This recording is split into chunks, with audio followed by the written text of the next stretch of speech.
Hello guys, in this video we're going to talk about how to create a crypto wallet on Telegram. So first is you'll have to open up your Telegram and then go to your settings and then hit the wallet button right here.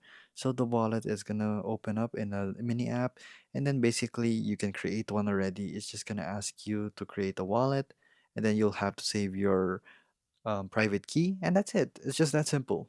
And there you go. That you have a wallet in your Telegram now. So you'll be able to actually deposit here using the Ton network. So be wary. This is not compatible with Solana, BNB, or others. So you remember this is going to be on the Ton network. So don't deposit others or else you're going to lose your funds to the crypto space.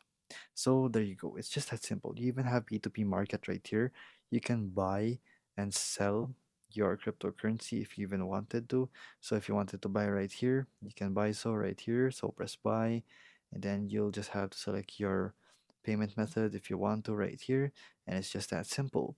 So there you go, guys. That's how you create a wallet here on your Telegram. It's just gonna ask you to open up your wallet and then save your private key and then there. It's just that simple. I can't create a new one because I think it only limits it to one wallet basically, but there you go.